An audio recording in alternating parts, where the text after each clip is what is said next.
안녕하십니까. 일요일 밤 여수 MBC 뉴스데스크입니다. 봄을 맞아 광양과 하동을 아우르는 섬진강 일대에서는 조만간 제첩을 채취하는 작업이 본격적으로 시작됩니다. 전통적인 채취 방식인 손틀어업을 세계 중요 농업유산으로 등재하기 위한 작업도 속도를 낼 전망입니다. 문형철 기자입니다. 강물과 바닷물이 만나는 섬진강 하류. 어민들이 강에 직접 들어가 거랭이라는 긴 도구를 이용해 강바닥을 긁어 제첩을 채취합니다. 제첩잡이 손틀어업으로 불리는 전통적인 방식인데 역사성과 독창성 등을 인정받아 지난 2018년엔 국가 중요 어업유산으로 지정됐습니다. 어른들부터서 다 하고 계셨던 거지요. 지금 손작업으로 하게 돼가 있고 배는 풍물에 못 들어가는 데만 조금 잡고. 이 제첩잡이 손틀어업을 세계 중요 농업유산으로 등재하기 위한 절차가 본격적으로 추진됩니다. 오는 30일부터 사흘 동안 UN 식량농업기구 관계자들이 섬진강을 찾아 현장 실사에 들어가는 겁니다. 정부가 등재 신청서를 제출한 건 지난 2020년 1월이었지만 코로나19의 영향으로 3년 만에 후속 절차가 이루어지게 됐습니다.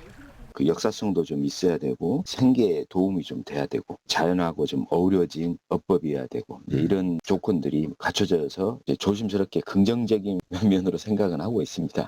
국내에서 세계 중요 농업유산으로 등재된 것은 완도 청산도의 구들장농과 담양 대나무밭 농업 등 5개입니다.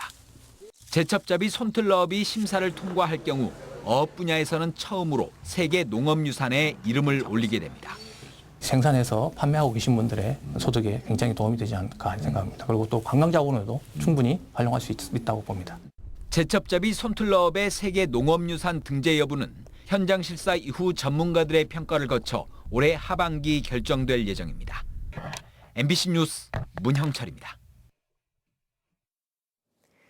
2023 순천만 국제정원박람회가 개장 9일 만에 관람객 수 82만 명을 넘기면서 흥행을 이어갔습니다. 정원박람회 조직위원회에 따르면 토요일인 어제 하루 최다인 18만 명이 박람회장을 찾는 등 이번 주말 사흘 동안 40만 명 이상이 다녀간 것으로 집계됐습니다. 다채로운 꽃으로 가득한 정원에서 가족과 친구, 연인 등 관람객들은 사진을 찍고 산책하며 봄날의 추억을 만들었습니다. 특히 박람회장 곳곳에서 펼쳐진 국악예술가 버스킹 등 문화 공연이 발길을 사로잡았습니다. 이처럼 전국에서 사람들이 몰리면서 박람회장 인근 음식점과 카페, 숙박업소 등 주변 상권도 함께 활성화되고 있습니다. 정부가 고흥과 영암 등 전국 인구 감소 지역 12곳에 생활인구 유입을 위한 청년마을을 조성합니다. 행정안전부는 청년마을 지원사업 공모로 12곳을 선정해 첫 해 사업비 2억 원을 지원하고 사업 평가에 따라 향후 2년 동안 연 2억 원씩 추가로 지원하기로 했습니다. 이번 사업은 청년에게 지역에 머물 기회를 제공하고 일거리 실험, 지역사회 관계 맺기 등 청년이 지역에 뿌리 내릴 수 있도록 지원하는 정책입니다. 304명의 희생자를 낸 세월호 참사가 발생한 지도 벌써 9년. 희생자 가족들이 다시 사고 해역을 찾았습니다. 이른 아침부터 안개가 자욱했던 바다는 9년이란 시간을 버텨온 유가족들을 위로하듯 평온했습니다. 박종호 기자가 취재했습니다. 이른 새벽부터 안산에서 목포로, 목포에서 다시 배를 타고 3시간. 여객선 세월호가 승객들을 태우고 가라앉았던 진도 조도면 인근 해상에 도착합니다. 세월호 희생자 가족들은 차디찬 바다에 있었을 아이 생각에 바다가 두렵지만 다시 용기를 냈습니다. 고통스러운 마음 때문에 쳐다보기도 싫고 무서운 바다이기도 하지만 우리 아이들이 생을 마감한 이곳이 부모가 꼭 와야 되는 곳이라는 것도 또 잘 알고 있기 때문에 오전 10시 30분 세월호가 침몰했던 시간에 맞춰 사고 현장에 도착한 희생자 가족들. 세월이라는 글자가 적힌 낡은 부표가 9년째 그 자리를 지키고 있습니다. 미리 준비해온 하얀 국화 한 송이를 바다에 띄워보냅니다.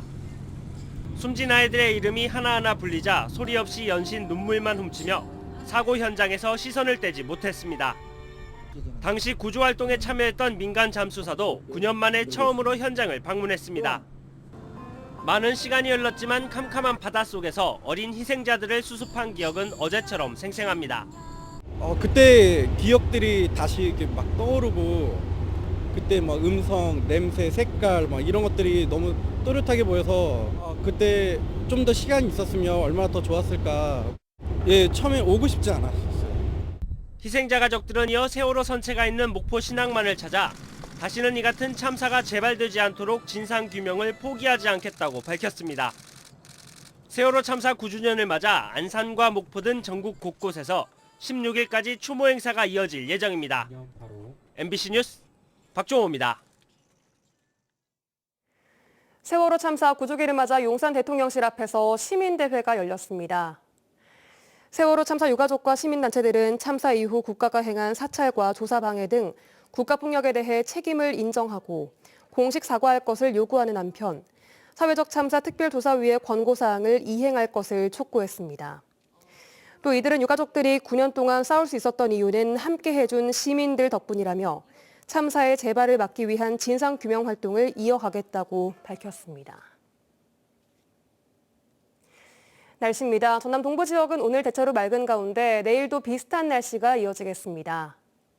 대기가 건조한 데다 일교차가 커지면서 화재 예방과 환절기 건강관리까지 신경 쓰셔야겠습니다. 내일 아침 최저 기온은 순천, 고흥이 5도로 낮게 출발하겠고 광양은 7도, 여수는 9도가 예상됩니다. 낮 최고 기온은 17도에서 19도까지 오르겠습니다. 바다의 물결은 남해서부 앞바다와 먼바다에서 0.5에서 최고 1m로 잔잔하겠습니다. 여수의 내일 만조 시각은 오전 11시 28분, 간조 시각은 오전 5시 26분입니다.